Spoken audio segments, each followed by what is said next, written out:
All right. I think so. Hang on, we need to probably see if. It says live, so. Okay. All right. So, oh yeah. Okay. There we go. Go good? for it. Yeah. All right. Yeah. We're set. All right. Word. All right. Alrighty, guys. So it's Kevin. Lay Vegan is my YouTube name, so you can refer to me as Kevin or Lay Vegan. I make videos about veganism, philosophy, atheism, skepticism, and everything in that variety, all of the above. So that's who I am. And so it seems as if right now the entire community is scrambling over yet another ex-vegan, so someone who has publicly not denounced veganism, as was the case with Blair White, but someone who's just come forth and no longer identifies as a vegan. So we're talking about, in this situation, YouTuber Kalel. So she's a pretty popular YouTuber. She's got over 1 million subscribers. She talks about like vlogging, lifestyle, makeup, fashion, all that stuff. But she also talked about veganism for a while. So anyway, the theme of her video was talking about vegans who are overly judgmental, the ones who are harassing her, shaming her because she's not, quote, a perfect vegan, because she doesn't do the diet perfectly. She detailed that even when she identified as vegan, she would occasionally eat candy bars, 3 or 4, I think, out of the year. She once purchased leather shoes, but she didn't bother returning them. And also that she, there were a few other things that she did that were not vegan, I guess. So anyway, I guess that was, I figured that it would have more utility to do a group discussion talking about this rather than just like writing a script and kind of like delivering a boring like monologue in front of the camera. So that's what this is about. Just wanted to give like preface the conversation a little bit. So yeah, I thought this would be a great opportunity to talk about the coherency of labels, the definition of veganism, why incidents like this seem to divide us, and what's behind this dichotomy, just in like the responses that her video has garnered, as these inevitably do with ex-vegans. So yeah, I guess we can all just kind of say what we think about it and what we think about the responses. So what does everybody think about it? What are your thoughts on the issue? So I think that Vegan Gains had the most ham-fisted. I haven't watched Ask Yourselves video. I don't understand Name the Trait because I am both dishonest and mentally retarded. So I just can't follow him because I'm just not intelligent enough.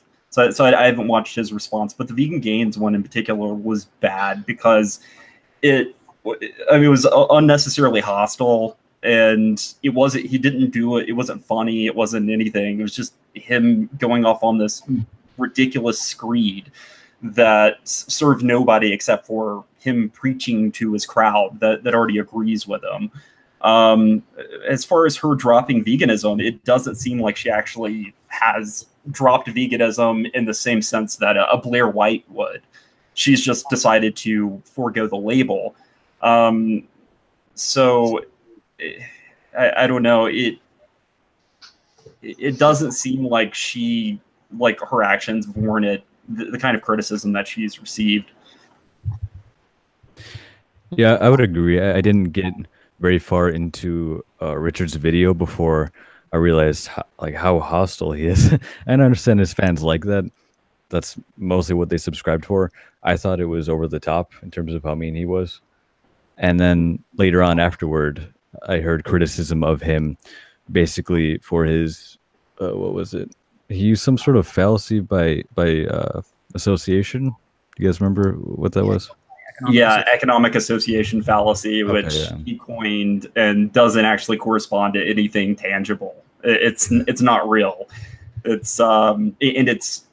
I see where he's coming from, but the actions and the things that people are saying don't follow his reasoning. It's just bullshit. Right. Yeah, I was also going to ask about if anyone understood that. It looked as if, I guess, Kalel was talking about when she purchases these candy bars, right? She's more concerned about the palm oil in those products than she was concerned about dairy being present in the candy bars. Now, I haven't actually gathered the data, so I'm not able to make an empirical case that palm oil, the industry, is worse than the dairy industry in regard to animal well-being. But as far as what it seemed as if Richard was trying to dismiss the criticism, or I guess dismiss the concern by accusing her of committing like a guilt by economic association. So I think what he's trying to say is that I'm trying to figure out what the fallacy is about, but is he trying to say that that vegans aren't guilty of palm oil, the harm that the palm oil industry causes because it's not something that we intend to contribute to? Like I don't understand what this fallacy meant. And then his comparison, his analogy with taxation is incoherent because we all know that taxation is compulsory. So it wouldn't compare to something like voluntarily purchasing products that contain palm oil. That's not the same as being required to pay taxes. So I didn't quite understand that either. But the first thing that you need to realize is that taxation is theft. And that the United States government is illegitimate to any sovereign citizen, right? And until you can get to that level, then I don't want to have anything to do with you. I got a lengthy thread on that on the Philosophical Vegan Forum on theft being taxation, but I think that's a different conversation though. No, so I think that he's saying like if you give money to A and they end up doing B, then the fallacy is that you're not responsible for B by, because A happened to do B. So that doesn't actually correspond. That doesn't interface with the problem with palm oil. So palm oil, by buying it, you're directly impacting the tropical areas that are being exploited as a result of its production. So it's a direct result. And he was saying that the arguments against palm oil were through this indirect means. And so clearly he didn't understand why people have an issue with palm oil, because he was saying that, he coined this stupid fallacy to suggest that it was an indirect action when in fact it was a direct action. And people's problem with palm oil and deciding not to buy it is it parallels their problem with the animal livestock industry and why they've decided to quit buying animal products, right? It's not his issue, is what he's saying. Like it goes deeper than that, though. I think like it's this aesthetic like action that about putting it into his body, and then he did that video before it where he was talking about in the afterlife are like souls join with the souls of those things we've eaten. It's just kind of like really spooky woo-ness of it. He's a fucking idiot, like straight up. Vegan Gains, he's trying to use some kind of deontological thing where it's like the morality is in the action itself, but he hasn't read Kant. He doesn't, he hasn't read any of the newer people working in deontology, and it isn't pure deontology, but it's not pure. Its impurity isn't coherent either. I mean, it's not like he's doing a parfait or something. He's just slapping a lot of shit together and then somehow acting as if the action in and of itself contains the morality, but he's not. The reason for him making that conclusion isn't coherent. That's why I'm just calling him a fucking idiot. It's like, and I know, that's a problem that you guys have, and then I guess I do too, to some degree, in the way that he handles himself. But he really needs to reflect more before he makes these videos attacking others. Think about his own position, what it stems from. It's just pathetic. It was an interesting thought, like to maybe talk about intent. He did mention that in his response video. I was wondering too if behind his fallacy that the guilt by economic association is he. I guess there's two ways of looking at that. You could say that he's saying that purchasing palm oil products is okay because the intent is not to harm animals, which doesn't mean much. I mean, you were talking about deontology there, which focuses on intent. I don't think it's a coherent argument because a lot of meat eaters also purchase animal products without bad intent. So if you are using that kind of reasoning, then really nobody's unethical because most people don't tend to do harm. But we don't care about intent; we care about consequences, right?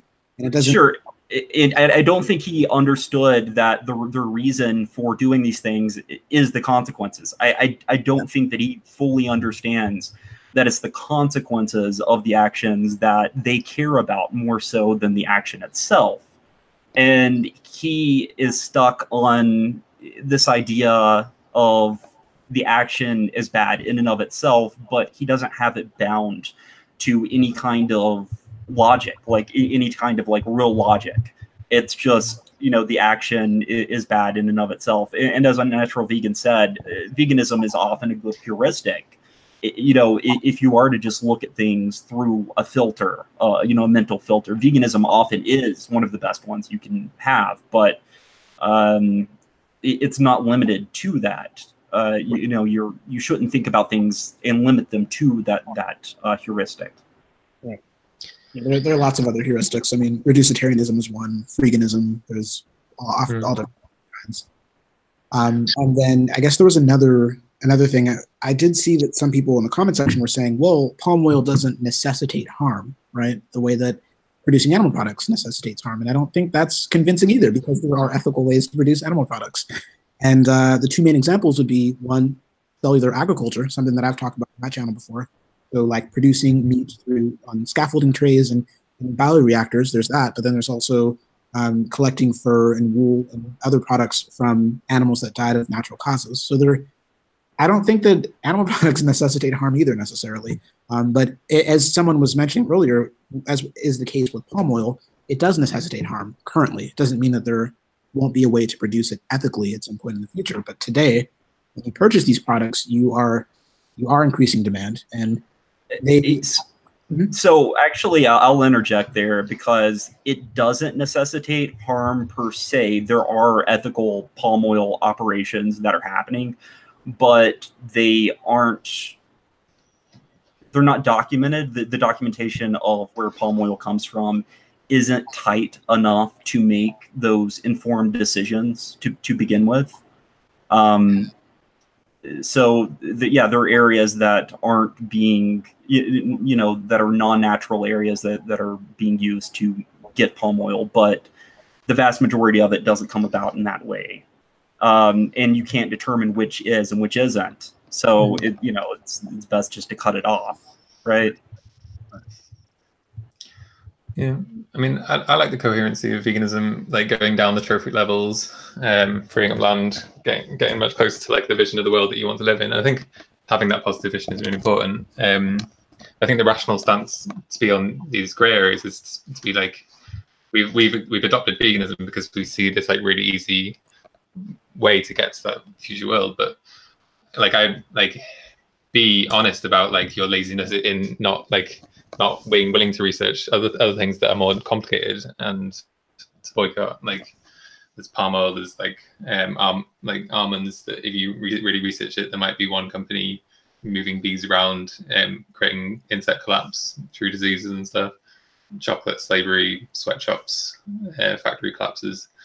Like there can be good ways to do these industries, and there could be really bad ways that we should be looking at boycotting. But veganism is an easy one to look at and want to boycott. But we shouldn't be cutting off the idea that there are much. Yeah, I don't know much about. I've got one for you, Lay. So, okay, whenever I've debated vegans in the past so many months, I think this is the first time we've had an in-depth conversation. So, I mean, I'm a vegan, obviously, but I like arguing with other vegans because many of the reasons that they bind their veganism to, well, you know, tend to be bad. And it's not really their fault, and they're no different than the rest of the population in that respect. It's pretty common for people to have bad ideas that are, you know, guiding their day-to-day behavior. But I will throw out a hypothetical for you, and I just want to see what you think about it. I'm sure hanging around the Philo Forum, you're familiar with the effective altruism movement. Yeah, somewhat. Okay, so William McCaskill has donated thousands upon thousands of dollars a year to save people in developing countries. One of the things that he was strongly promoting for a long time was this BedNet program for Malaysian children. Mm-hmm.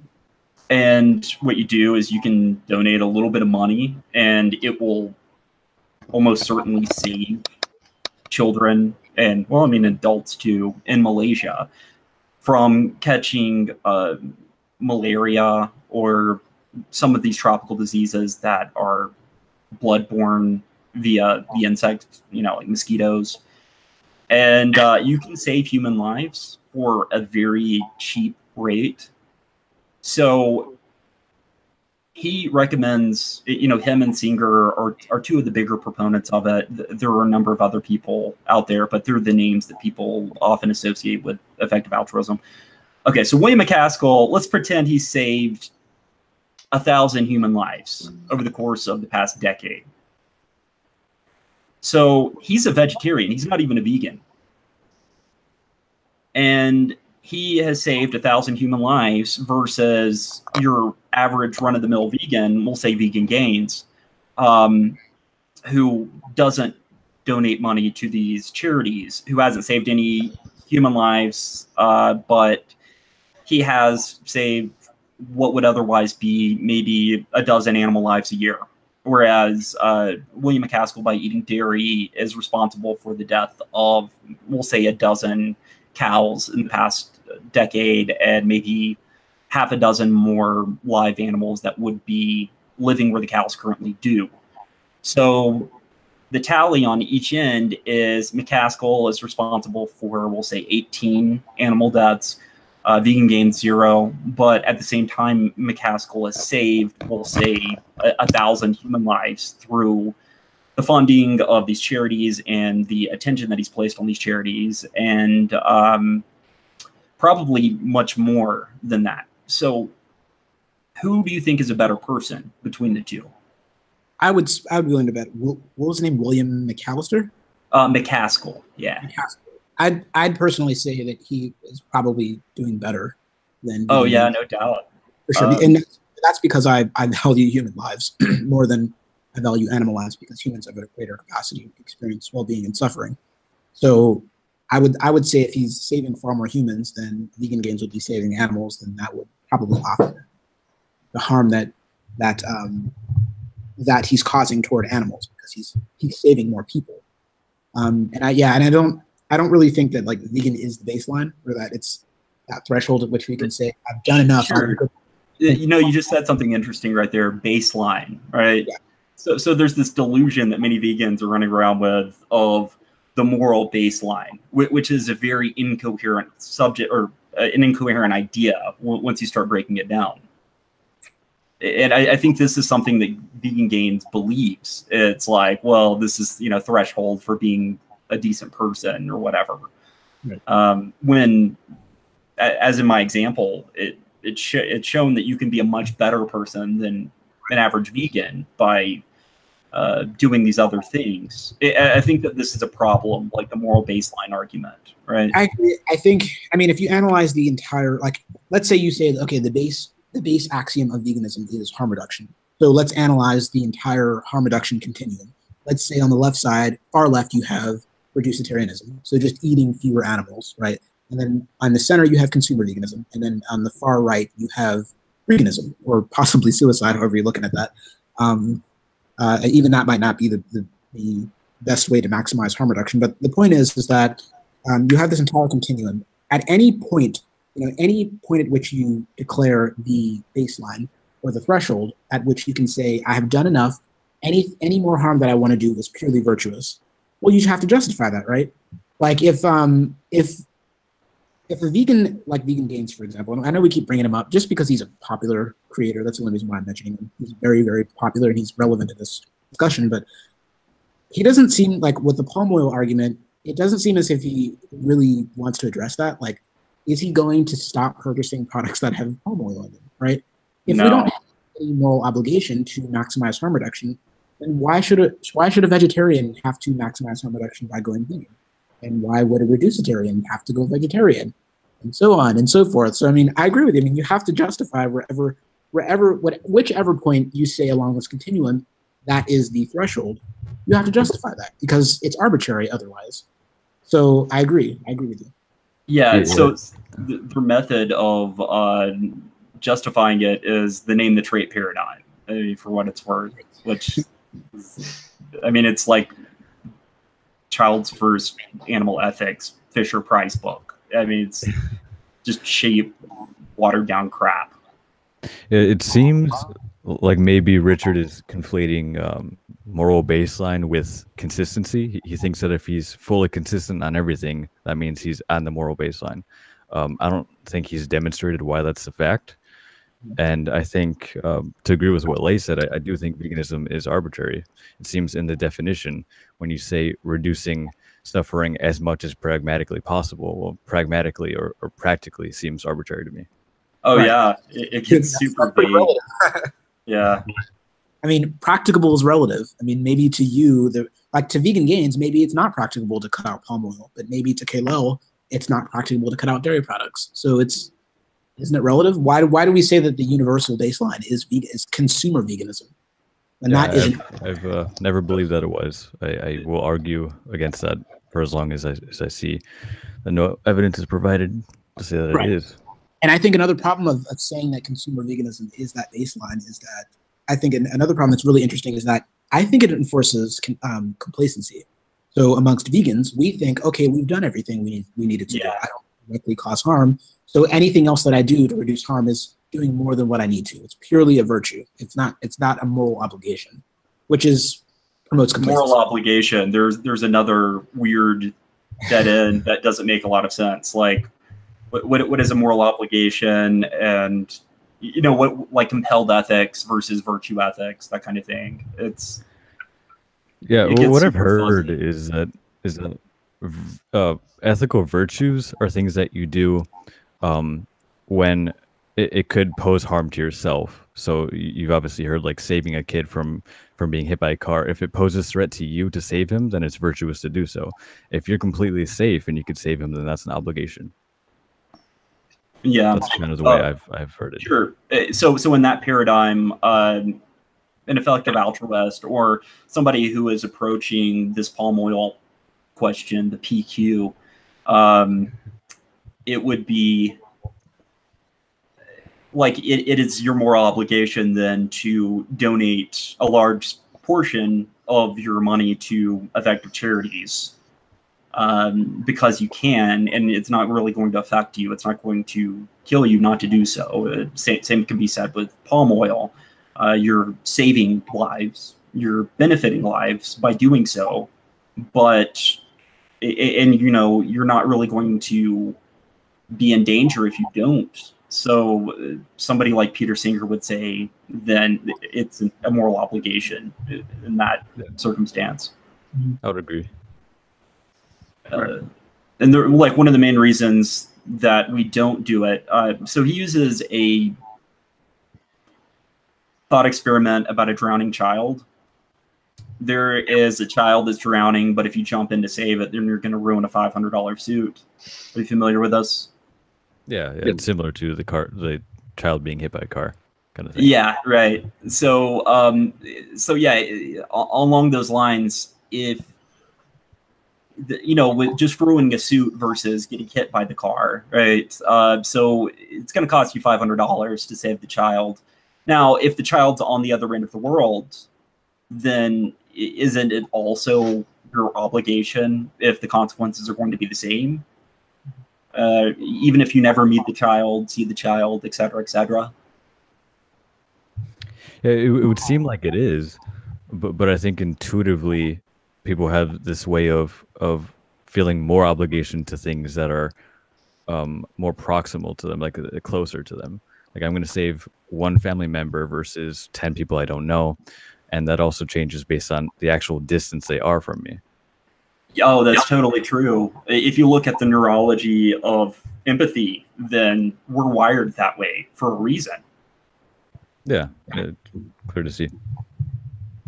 But I mean, if we're just going to get all logical about it and not go if we're going to try to be as logical about it as possible, then we need to accept that saving the child is the same whether the child is near you or 10,000 miles from you. Right? Yeah, if you've already defined that saving the child near you is an obligation, then you can't say saving the child across the planet is not an obligation. Sure. So if you were to try to stack the life saved by Peter Singer versus vegan gains, then vegan gains is significantly more heavy. And I wonder if he would even accept this. You know what I mean? Do you I think think he would Richard accept? would, yeah. I think he would too. He would probably say something along the lines of, "You need to be able to measure on the opposite end, on the end, which one is creating more well-being, which one's more suffering." But given in a vacuum these two statements, I think he would agree that that guy is more ethical than Richard is, than himself. Yeah, I think he would as well. So that just leaves out, as far as angles that he would be taking this, because I don't really understand what he's getting at. Like there's no core to his argument. Otherwise, would be the definition of veganism, right? Which she stripped herself of that title, and if he agrees that Peter Singer or William McCaskill is better than he is in that scenario, shouldn't he also be condemning everybody around him who isn't donating, the vast majority of their money to charity? if he agrees that one is more moral than the other, do you see what I mean? Yeah, I do. If he's going to give these people such a hard treatment, shouldn't he be condemning himself? Shouldn't he be condemning the people around him much more? Why isn't he doing random call-out videos on, like, he's done videos about Joe Rogan. Why isn't he calling out Joe Rogan for not giving the vast majority of his money to charities? I mean, it's weird. He's focusing in it on a very narrow way. I mean, maybe his argument and response would be, I'm a vegan channel. That's all I deal with. I mean, do you think he would go there? What? Sounds probable. If I just had to bet, I would say he probably just hasn't thought it out clearly enough. He was a channel based on health, and he only recently adopted the ethics side when Ask Yourself started to rise. So I don't think him nor Ask Yourself have really thought this out to that point. Maybe Ask Yourself has. I don't know. Yeah, that they may have. I think we would just have to talk to him to find out. Outside of Richard, have you guys seen much from these other channels? From other channels who are calling her out? There's the Isil example, which I want to get into here in a minute, but I haven't seen. I want to see where you guys want to take this. I haven't seen his Isil's. Neither have I. Okay. Is there anything else though? Like, do you guys want to take it in a different direction? Like, what's up? That's just that's basically the way that I'm thinking about it. Is the path I took.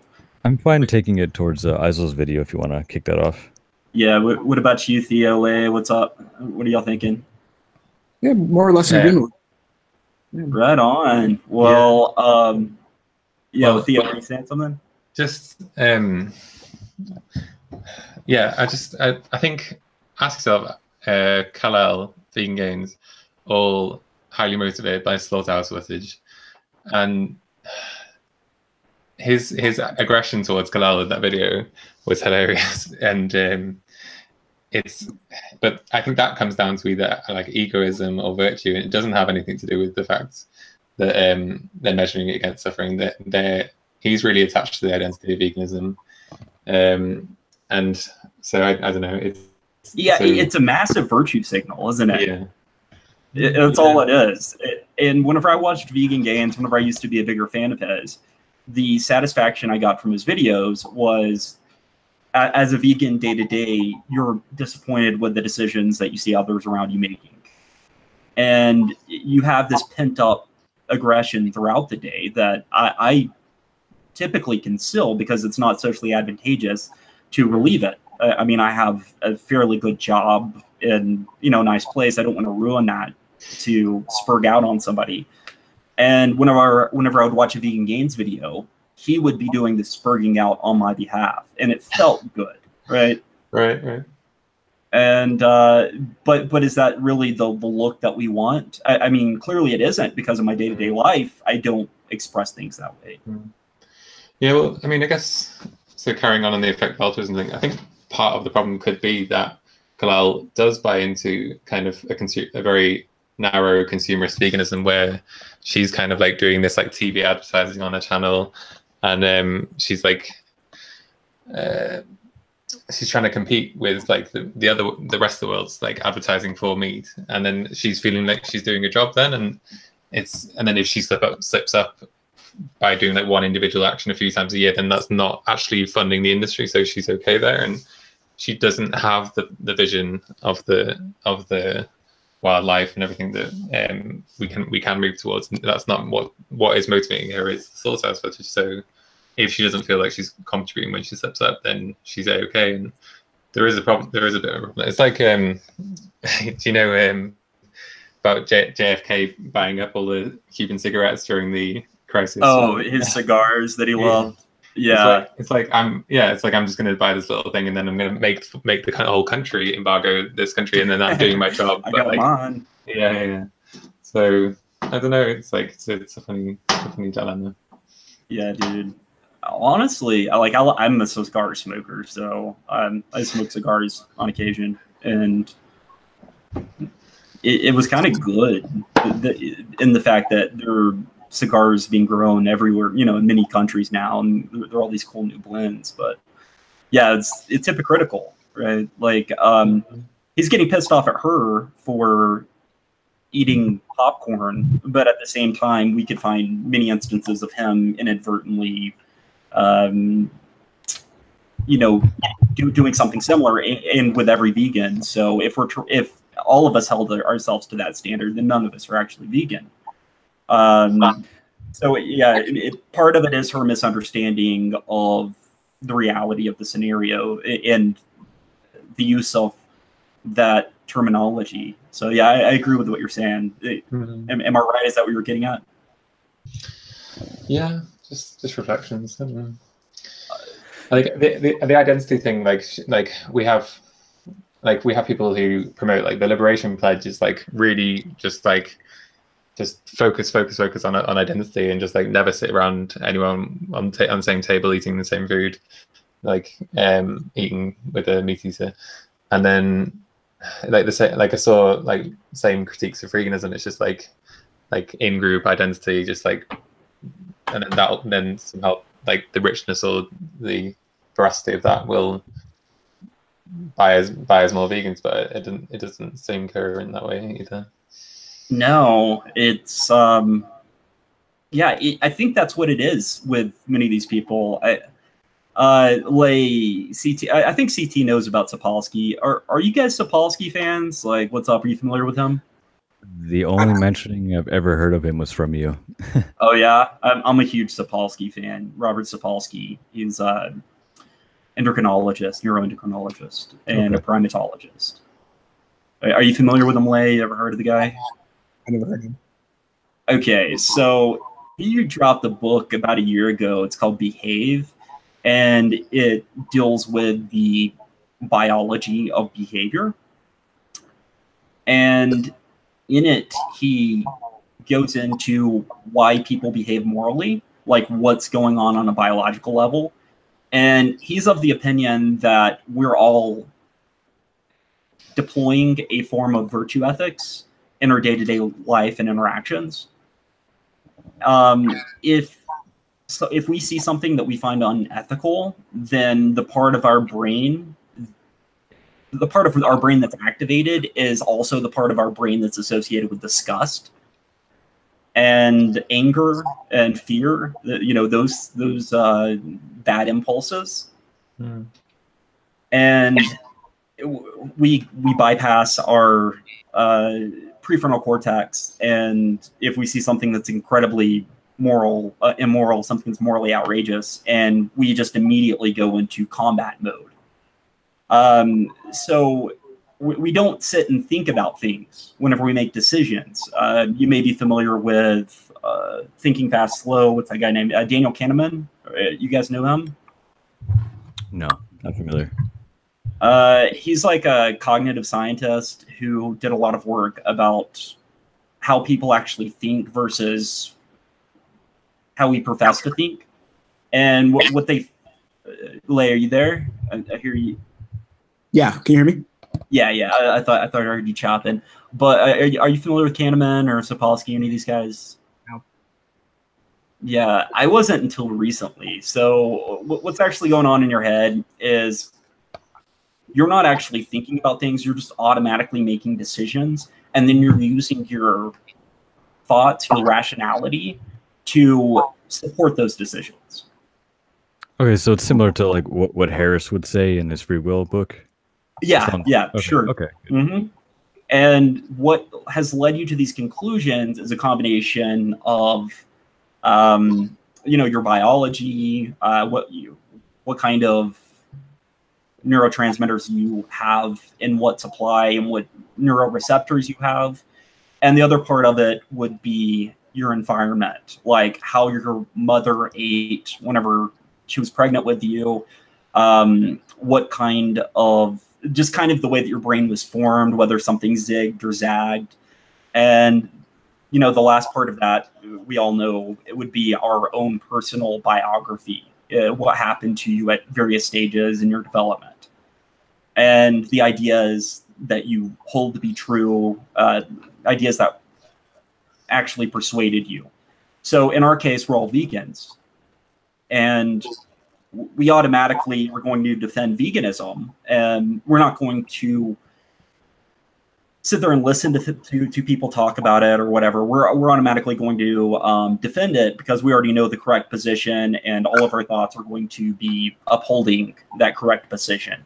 So whenever we see people eat meat, whenever we see people buy leather, et cetera, it goes against that ethic, that heuristic that we put in place of veganism, and we find it disgusting. We look at it as being barbaric, et cetera. It's all of the worst things in non-vegan, right? Yeah, that used to be the case for me. Sure, but that's how a lot of people are now. What you've probably changed into is you've got your. How old are you? Are you in your mid-20s?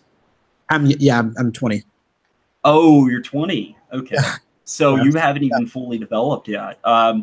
So by the time you hit your mid-20s, your prefrontal cortex is gonna become more and more active, right? Yeah.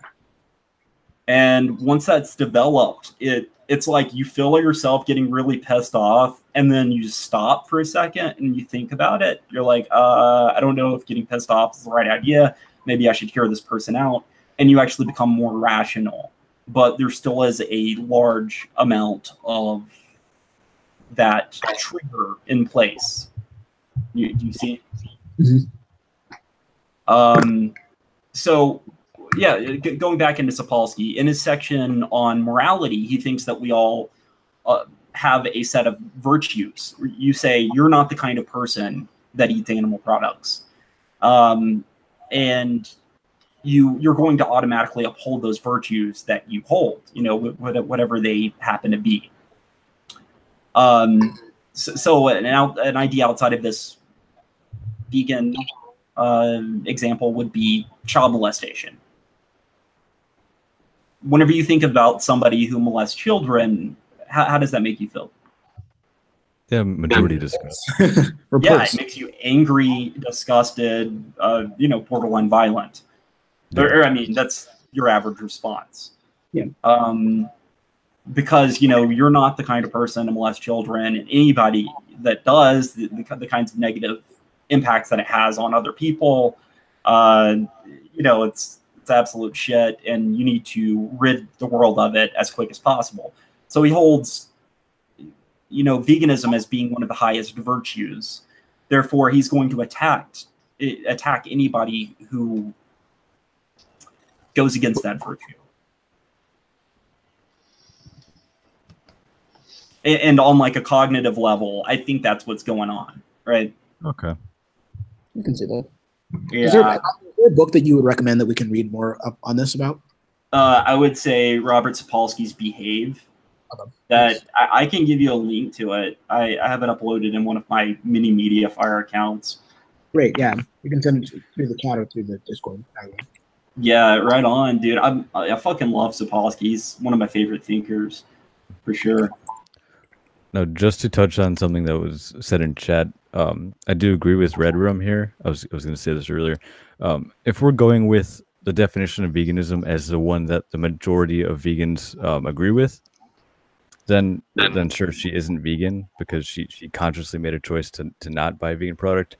But if we're going with the actual consequences of her actions, I don't think it's that big. I don't think it warrants all this attack.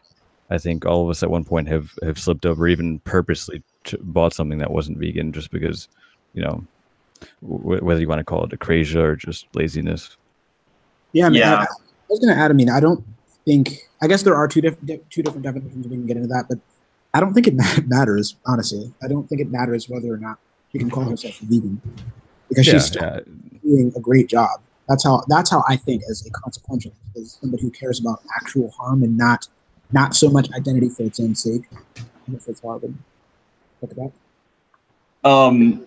To spare you guys like 10 more minutes of me going on a rant, I think that in the 21st century, one of the big goals of ethics is going to be trying to figure out the lines between innate morality, those automatic responses that everybody has, like child molestation is terrible. Like, I never reasoned to that conclusion. I've always known it innately.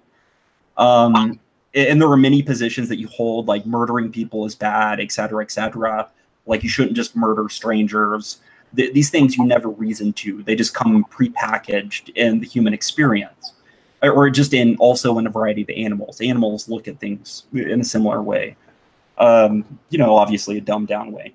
I think that trying to find the balance between that and reasoned morality, I think that's should be one of the biggest goals of the 21st century.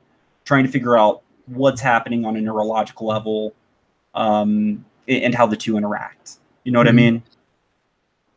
Would you say that the natural, I guess, we have natural disgust toward child abuse and like molestation and incest? They have that natural, like, we think it's disgusting. Now, do you think that could be because of some objective truth about that being unethical? So, not that I'm not saying that, like, I'm not making an appeal to nature fallacy that like we've evolved morality or anything like that, or I do think that we have evolved morality for what it's worth. I was going to say that too. Like, not saying what actions. Sorry, my bad. Hey, CT, do you know about evolutionary game theory? Have you ever heard of that? I've heard of it. I haven't read specific on that, but I've read a few books on morality, and I would agree that it seems to be a mechanism derived from evolution, from natural selection. But that's not to say that you should base what's right and wrong on its actual inception, of course. Well, yeah, I was going to actually talk about that, because if you do say that morality is essentially like evolved social empathy or something like that, couldn't it just become useless at some point? I mean, there are a lot of things that we've evolved that are no longer useful. I think put into a specific environment, it could become useless, just like a few other appendages that we have left over. Yeah, religion, right? It used to have plenty of value. Now it has negative value. I still think it has a lot of negative, but I would say for like warding off nihilism, religion is something that I say is some value to maybe lower intelligence people. Yeah, I think that, like, I would assume that everybody in here is probably above average intelligence, just because that's going to be statistically true. I think there's a lot to be said for people with above average intelligence, how they look at society and try to implement their ideas at a higher level, while taking people with lower intelligence into consideration. So yeah, I see what you mean in that respect. Like, it is valuable for people with lower intelligence for, some specific reasons. Yeah. But altogether, I think it's net negative. Yeah, sure. I'm inclined to agree. I've never seen evidence that it's a net positive. It's just that living in a universe with no purpose, I don't really care where you derive your purpose from, as long as you have it, If religion gives you purpose to not kill yourself, then so be it. It's like, don't try to. You could go ahead and try to prove that there is a God, and I'll listen to what you have to say. But you know, I think it has just value in that it keeps people from killing themselves. It's an interesting thought, but I met a guy who said that, and he was like, I want to marry someone who believes in God, even though he's atheist, because he wants them to have that, like, I don't know, false belief that he can kind of trick her. It kind of gets into dark territory, I guess. Yeah. Yeah, I see what you mean. Yeah, so let's see, where were we going with that? I'm like, well, someone in the chat asked, what do you guys think of Ross's deontological pluralism? Have you heard of W.D. Ross? I think, I mean, I can explain. I think it's a good antidote to hard utilitarianism, in that he talks about.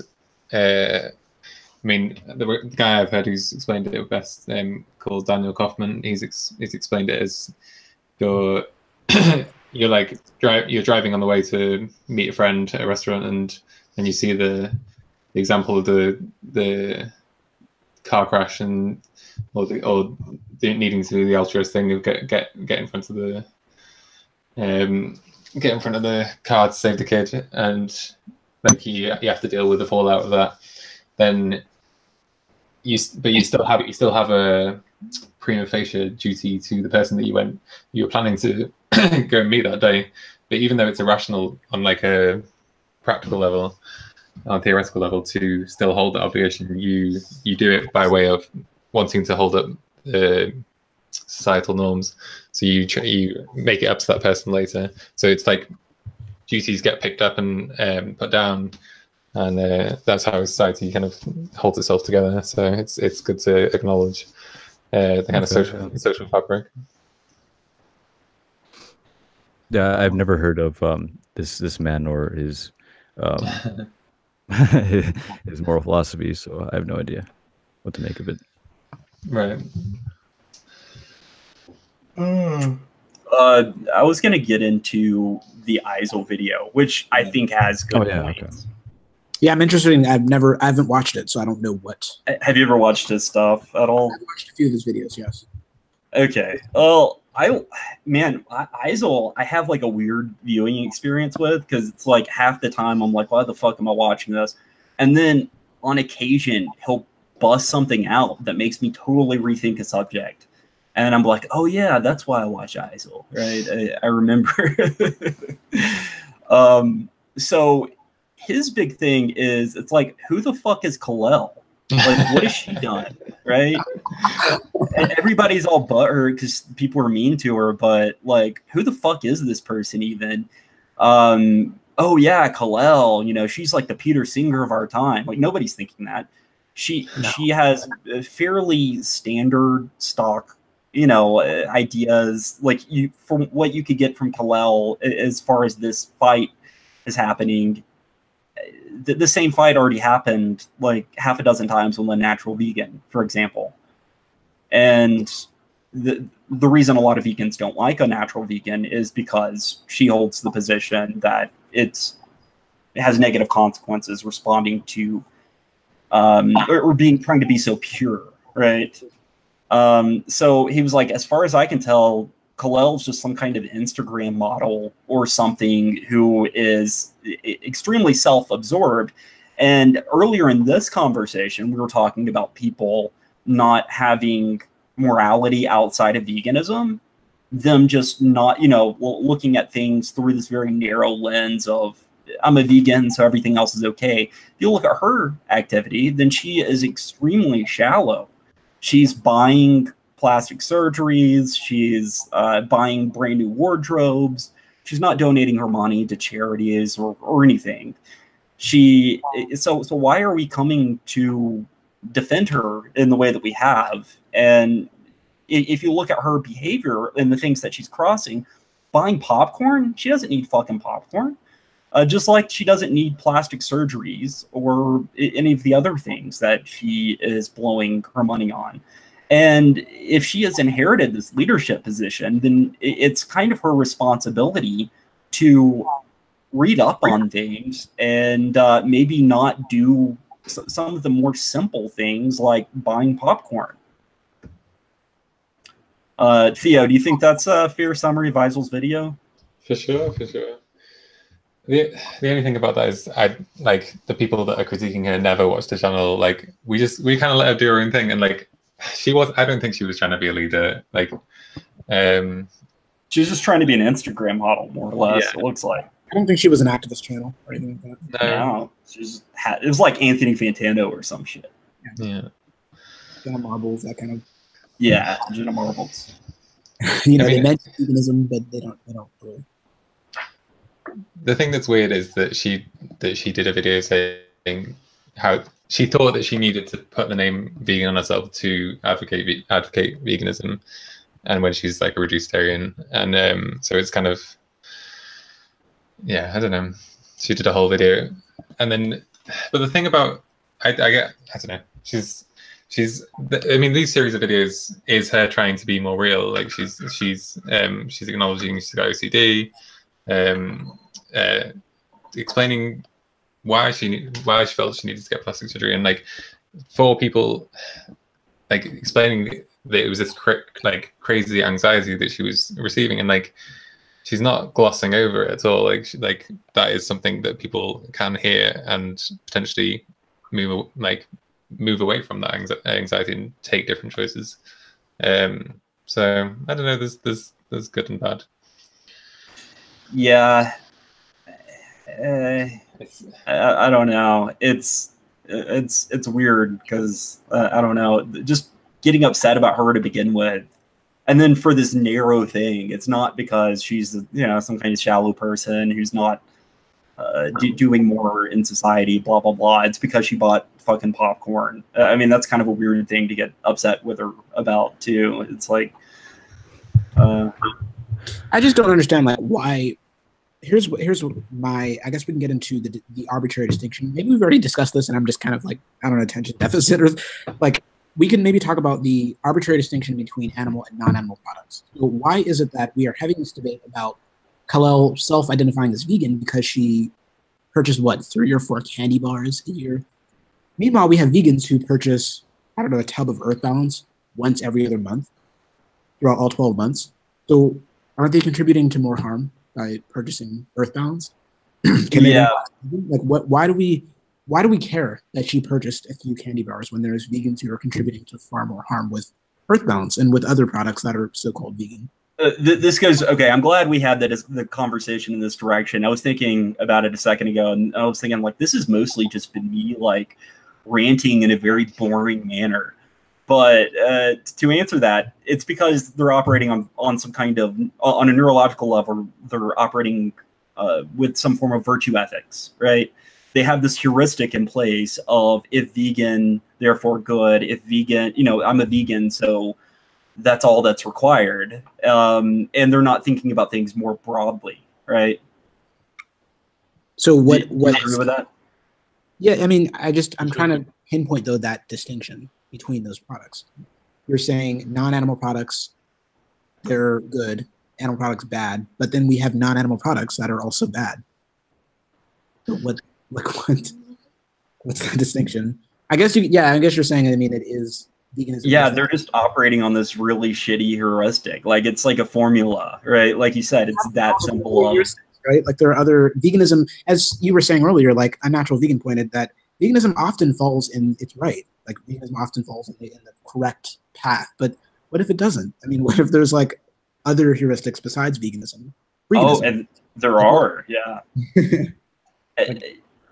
It just seems like such an arbitrary way to like. It's an arbitrary distinction. I don't think it matters that she purchased those candy bars. That's my personal opinion.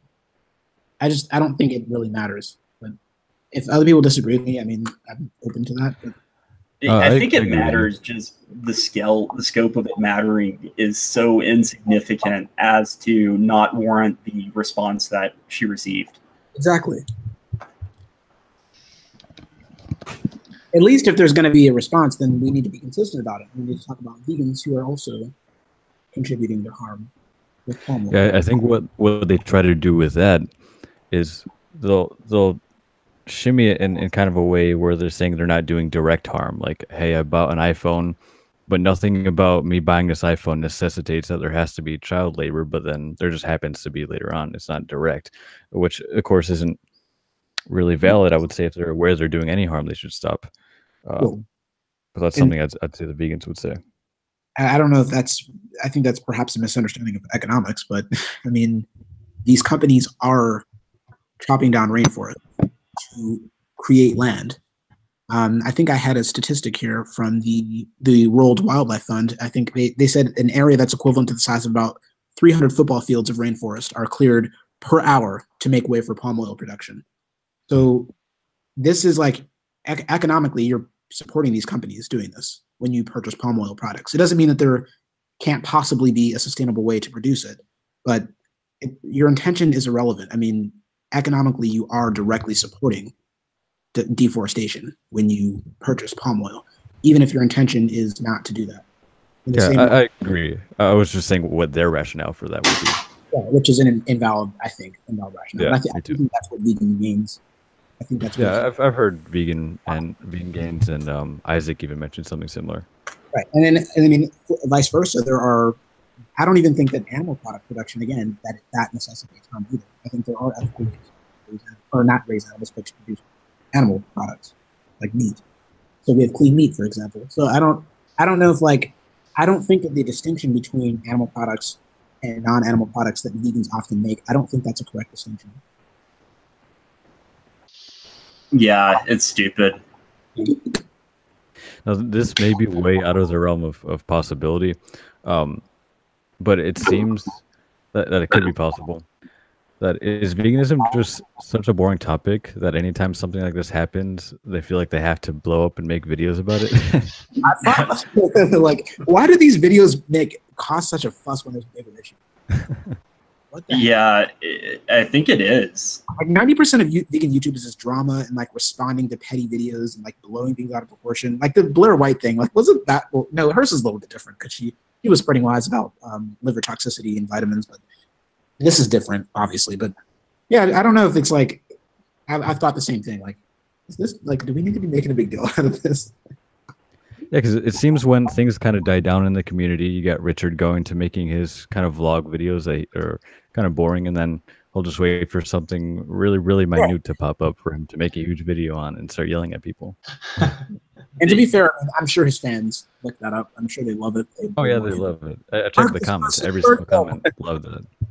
What was that?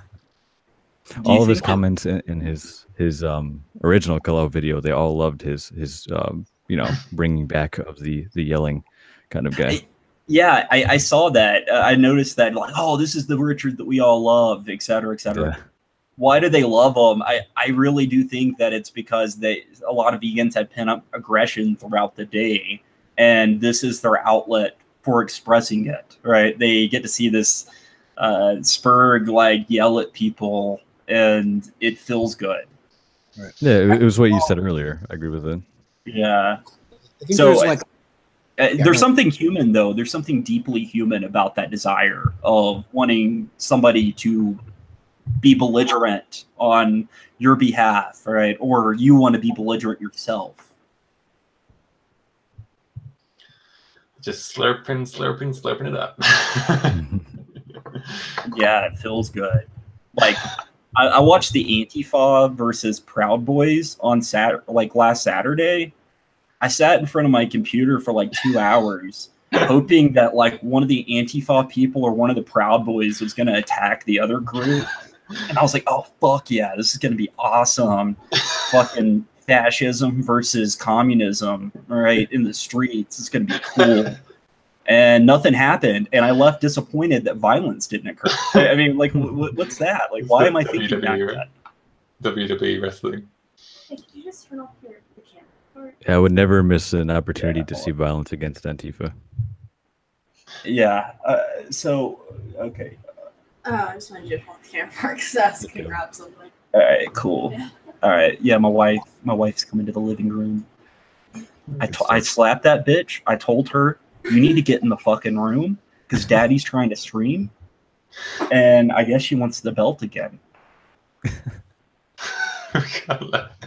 Can't See, you guys are just laughing at domestic violence. I mean, it's Now, weird. serious It's like- question: is spanking during sex vegan? Order pizza.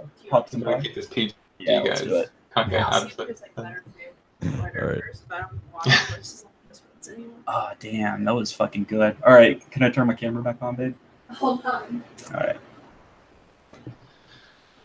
Oh, sorry, I didn't. I thought my mic was muted.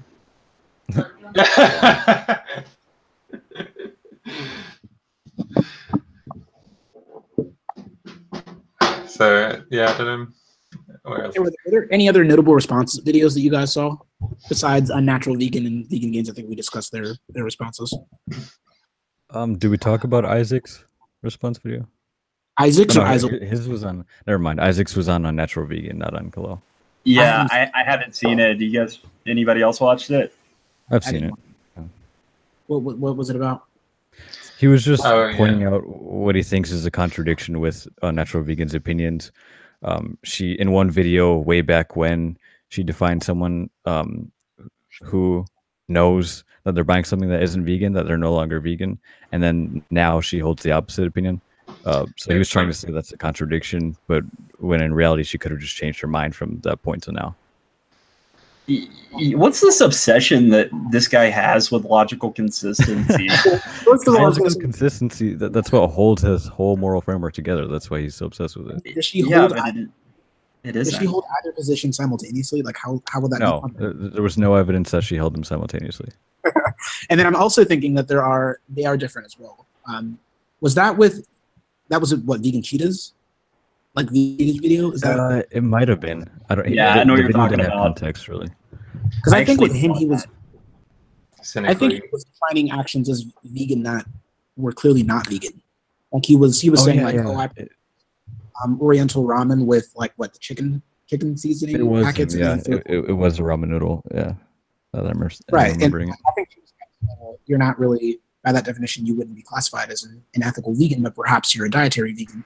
But with Kalel's case, she was using a definition of vegan that was perhaps not a definition that most of us use because it's so very limiting. The dictionary, veganism, that vegans do not eat or wear or use animal products. That's a very limiting definition. Most of us don't use that definition. But I do think that those contexts are different. I don't think that's contradictory at all. Yeah, Unnatural Vegan was saying it was cynical, Charles, and we shouldn't buy into that thing of just letting him buy products, because it would just destroy the definition. But she was agreeing with Kalel in that she was saying we shouldn't let people use the definition of buying any products with Kalel either, but she was acknowledging that it was a struggle for Kalel to get to veganism for over a longer period, and that she was bringing up genuine things that she doesn't want to get anxiety over, like switching a bug or something, and that if we have, I don't know, like she's still in this very consumerist vegan mindset of just reacting to slaughterhouse footage, and then if she has a greater vision of veganism, then she won't be so. She doesn't want she doesn't know what that vision is, but she doesn't want everyone attacking her over this ideal that she thinks is impossible, like switching bugs. She doesn't. Yeah, so that's where she's caught up in, and that's what Unnatural Vegan was sympathizing with. Yeah, if I had to summarize it, I would just say it's little squabbles in the vegan community, a lot of infighting, just the typical. Nothing that actually has any huge consequences for the animals themselves, of course. Not much utility. I'm going to play devil's advocate here and say that what if it does have utility? What would that utility look like? What has utility? Well, earlier we were talking about how people love fighting, right? Oh, okay. Well, yeah, that utility. I meant no utility to the animal. Yeah. I mean, Well, yeah, I was going to say it might have emotional utility for sure. It does, right? But the idea with YouTube is you're trying to pull people in to watch your vegan content or whatever, right? If we stream it and we're like, hell yeah, tonight, Antifa versus Proud Boys, it's going to be like a fucking brawl fucking stoked. I know you want to see it. I know you want to see World War II happen in the streets of Portland. So it's like Unnatural Vegan versus Vegan Gains. I mean, it's blood sports, right? Remember that program that Andy Worski was running where it's like all these fucking weirdos just yelling at each other? People loved it because it was just, I mean, it's like Mr. Mediker said. It's two retards just screaming at each other. So, oh, what the fuck? This is bullshit. I demand some delivered vegan food right now, god damn it. Tie? Yeah, we could get pie or we could do, or hold on, let me mute this shit, because I don't care. Bring Kelly on, that's good. So yeah, there was another point I wanted to maybe talk about was whether or not our activism, like the focus of our activism, should even be consumption based. I think Kalel brought this up in her piece of vegans. I don't know if you guys go on. Yeah, consumption based. And that point made me think of Teo, you might know about this. I think Brimstone Child started a criticism thread on the forum to JC's speech. I don't know if you watched the TEDx talk. Did you watch that? Yeah. Right. So in his talk, he was he acknowledged that everyone can help to improve animal welfare by focusing more on inciting corporate change in businesses, nonprofits, and governments. So he argues that like this kind of effective altruist method, which is more evidence-based, it helps people to avoid what psychologists call the collapse of compassion. So it's that sense of apathy that can overwhelm us when we see a big problem having a big solution. He talked about an example where he was protesting a big restaurant chain, and I think they were fighting for something like very insignificant, like treating their chickens better that they were purchasing. I think they were requiring that the sheds that they're kept in have windows. And a person, I guess a bystander, came up and was saying like, "Wow, I really appreciate this. This is great. Thank you for fighting for this." And then JC asked him to join. He said, "Why don't you join us?" And he was like, "Oh, well, I'm not vegetarian." So that kind of thing, I think, is alienating. Focusing our activism, veganism synonymous with animal rights, is perhaps not helpful because it alienates everybody who isn't a vegan or can't be a vegan for practical reasons. I agree.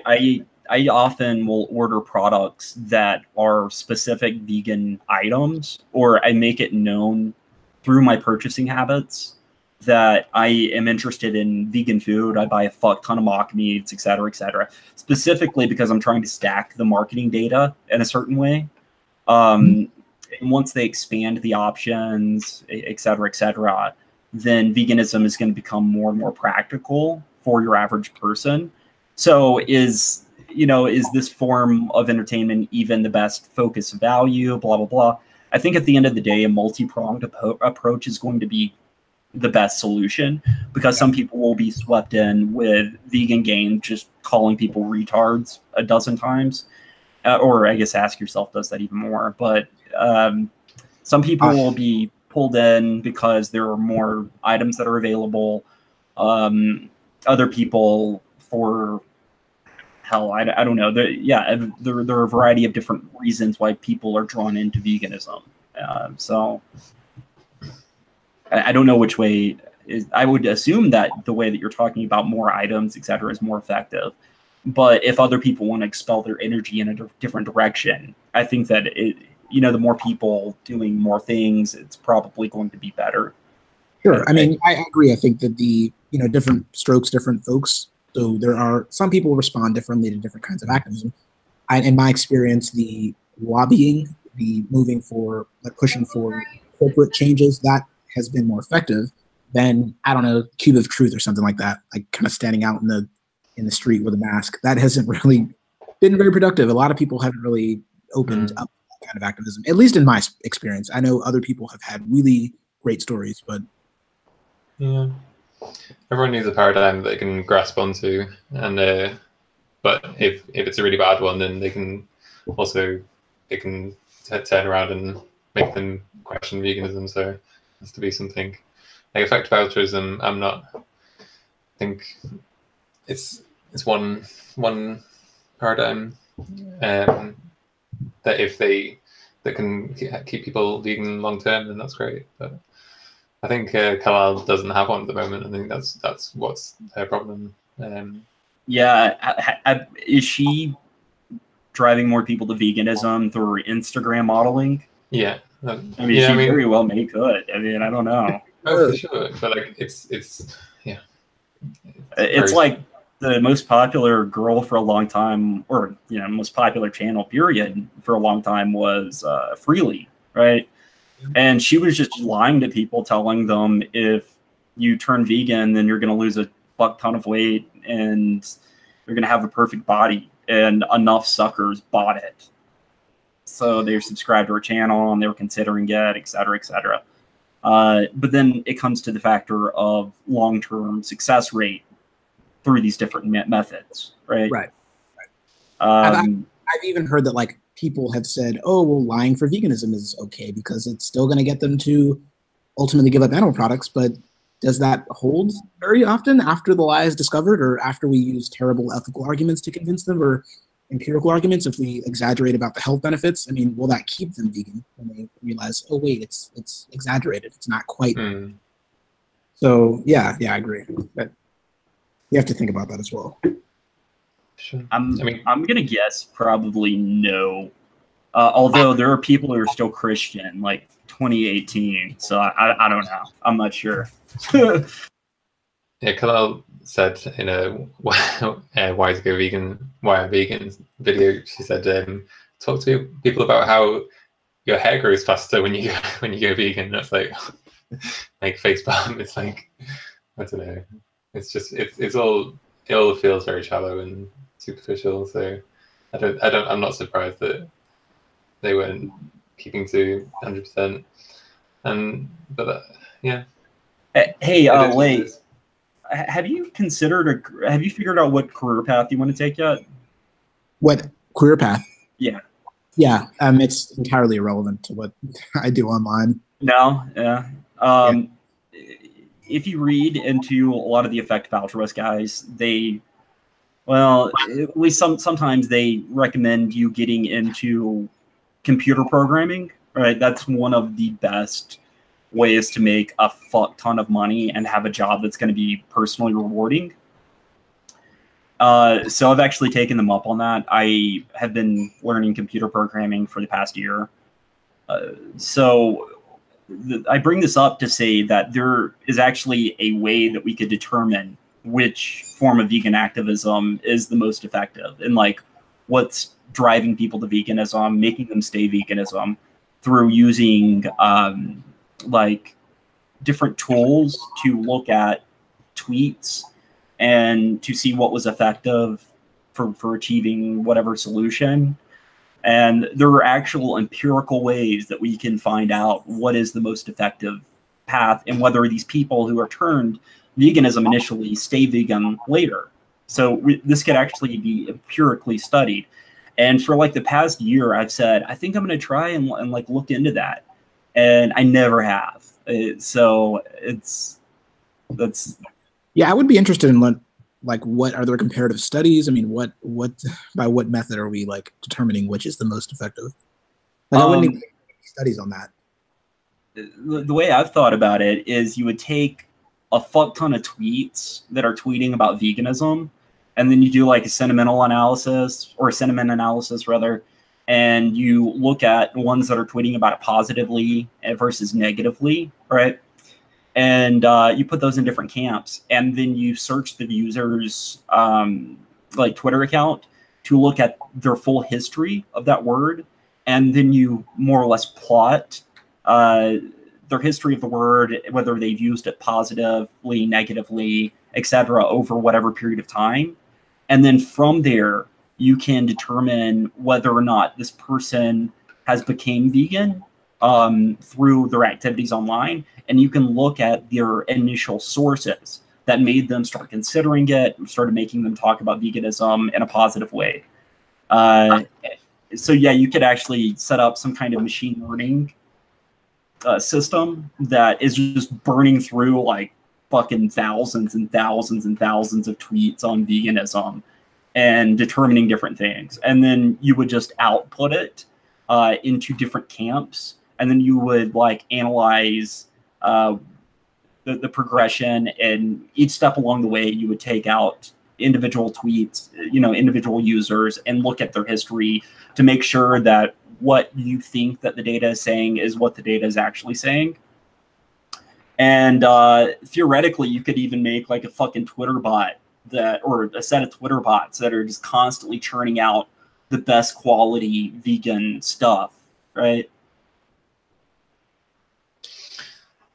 Yeah, I mean, I think that'd be really interesting. I'm with my blog, like the Vegan Video Resource Library. I'm trying to like record like who's having conversations with who, and then because I think people get stuck in their like confirmation biases with only knowing about the channels that the main channel they're watching links to, and I think the whole list picture of like the different fractions in the movement. I think just knowing, even if it's wrong, just knowing about what like how people are acting in different ways. I think it's really important to know about. Yeah, take that academic approach to it. We get Red in the chat saying some people are motivated by superficial reason or benefits like gaining entertaining erections.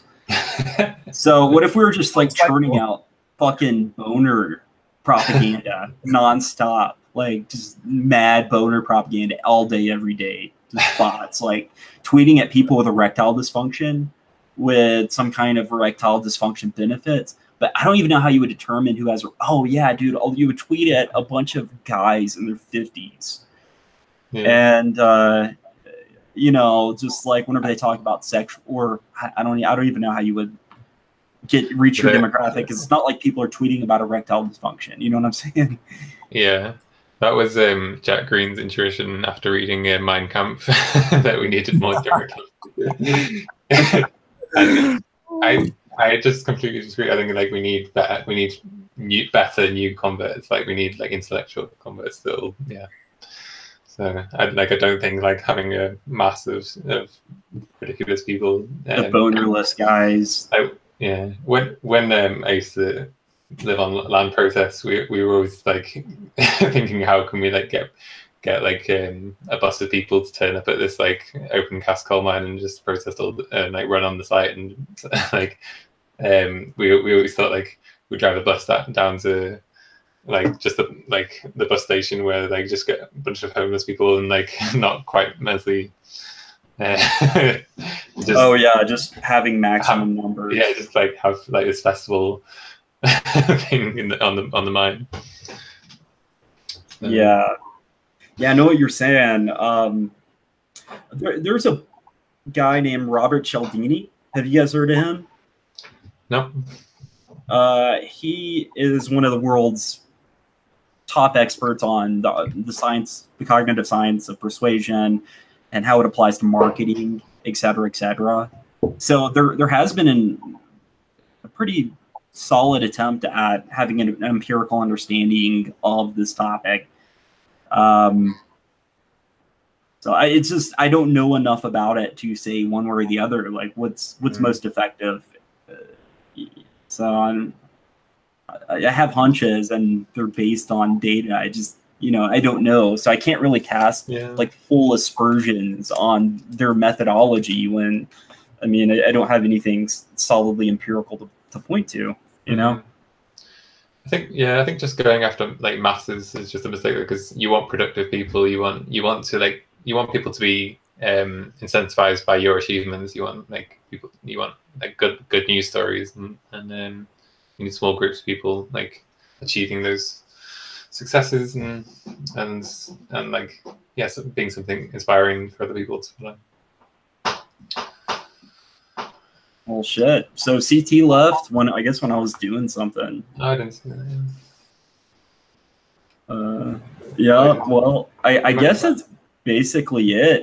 That's we said our piece. Like, I don't know. Do you guys have anything else you want to add to it? Or No, I'm good. We clip it down into a video or something, or leave it as is. Yeah, because there's a lot of fluff. I don't know. You could cut out all me like raining for 10 minutes straight about like obscure neuroscience shit. That's good. Yeah, that was useful. I'm gonna do some reading later on. That's why. Maybe, Oh, are you on dude. the Philosophical Vegan Forum? What was that? Are you on the Philosophical Vegan Forum? Are you? I thought you asked if I was on the Encyclopedia Dramatica forum. I was like, yeah, it's in there. No, I don't fuck with forums really. I just like I fuck with Discord, and that's basically it these days. Like you can find me on Discord. I like the dirty internet, like super fucking dirty shit. Like I said, the Encyclopedia Dramatica. Like we've been fucking with the vegan Cheetah lately, and it's been funny. On Discord. Yeah, he has a Discord, and it's as bad as you would imagine it to be.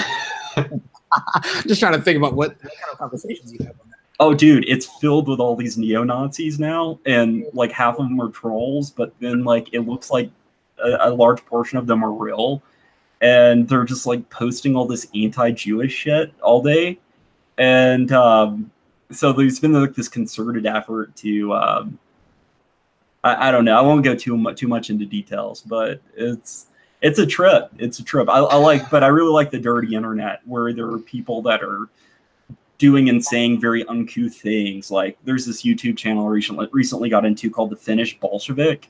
Have y'all heard of him? No, I haven't. Oh, he's a communist channel, but he's like pro-Stalin. He's pro-Democratic Republic of North Korea.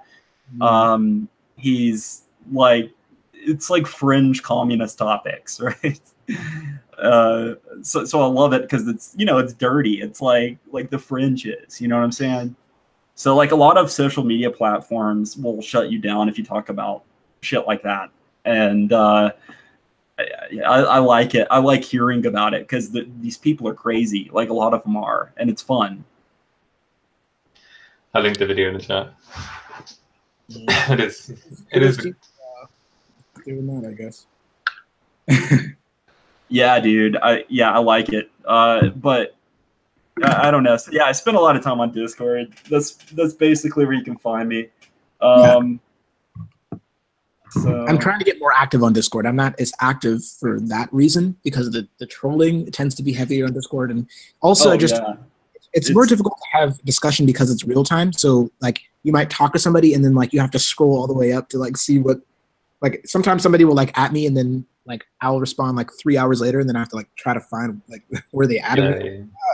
So I like forum discussion better just because of that. Yeah, man, you need a fuck ton of GIFs on hand, just like to hit them, right? And then you need to like have a copy of Photoshop up so you can be like live memeing, just like fucking hitting them with it, right? And like the other day, somebody called me an insult. They called me a set of insults that were totally baseless. So I immediately just started calling them a pedophile. I'm like, you're a fucking pedo. I know you are, right? And I kept on like just like memeing it like really hard. So whenever they come at you with different things, you just got to have some kind of plan in line and like a bunch of shit to get it. Because if they're just interested in fucking with you, then you've got to like kind of keep up with it. And yeah, it's like dirty and it's kind of shitty, et cetera, but it's, you know, it's the pits of the internet. It's like shit that you can't do on other websites anymore. So Facebook memeing is definitely a great campaign strategy. Any political election now is vital. Yeah. Facebook, yeah, I like it. I don't know. I'm just worried about my accounts getting shut down on a variety of other websites, whereas nothing will ever get you shut down on Discord. And so I can do whatever, and it's like totally okay. As long as the Discord moderator is okay with it, I suppose. I think that there are like 1 or 2 Discord moderators for the entire service because you never see them. For which server? For like all of the servers, there's like 1 moderator. You're talking about the appointed moderators in the server. Yeah. Yeah, who can like actually delete you, like delete your account. They can't. They can just kick you out of their server or whatever. But yeah, like the person who can remove you from the Discord server. Yeah, you just kind of gotta watch them. Like a lot of places are no holds barred, and the moderators don't give a shit about anything. But sometimes they're kind of tight. Like, have you ever been to the Flat Earth Discord? Do you know about that place? Oh heck no, not me. I don't. Oh, dude, we need to get you in there. It's really active. There's like 50 people in multiple calls all day, every day. And it's legitimate flat earthers that are just trying to talk about all the lies that the government are putting out there. I mean, if you're in there like converting them, I mean, that's good for you. I think that's great. I don't know if the utility is worth it. Like all that trying to convince one person that gravity exists. But hey, I mean, if you want to, go ahead. For me, it's more about understanding the arguments. Like I like understanding things. Like the Finnish Bolshevik earlier. I can't imagine ever being pro-Stalin. Can you? I mean, can you imagine thinking that Stalin really wasn't that bad of a guy? I don't know. I mean, I could never imagine that. So I sought out somebody who legitimately thinks that, and I listen to his arguments. I give him a fair chance, so I get to see kind of how somebody arrives to that conclusion. And whenever you follow their argumentation, it makes total sense. I mean, these people aren't just totally dumb. They just have weird assumptions, and they have if there's two pieces of data available, then they'll always choose the one that favors their position. You like studying like an epistemology of ignorance, like how myths spread, and yeah. Oh yeah, I love that shit. I'm also like a fucking edgelord, so it's like I have a good time just like getting in there with them. So it's like whatever. Human condition. Yeah, very much. It's weird. But yeah, I guess I'm gonna get off here. We're about to get some yak and yeti, some Nepalese food. Exciting. Is that everything you hoped for anyway, like vegan? Yeah, but it looks like that's it was a pretty fruitful discussion. It's pretty late. I'm getting pretty tired. What time is it where you guys are? 8:30. 3 in the morning. 8:30 p.m. or a.m. p.m. I'm in Denver. All right. Okay. 3 in the morning. Oh yeah, I smoke weed every day, son. What time is it for you, Teo? 3 in the morning. 3:30. And Okay. where are you? North Wales. North Wales. Okay.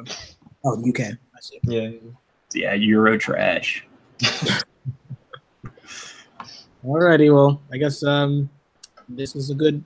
So, are you gonna like after we go off? Are you gonna edit it first and then re-upload? I think I'll just let it stay, and then I might cut off the ends. You know what I mean? Yeah. Well, I'd have to delete it and re-upload it, but it's already. I don't know. We'll see. I'll talk to you about it in text. Yeah. I'll find you the link so you can download it and do what you want with it. Okay. Alrighty. All right. Peace out. Y'all be good. You too. You as well. Later. Take care.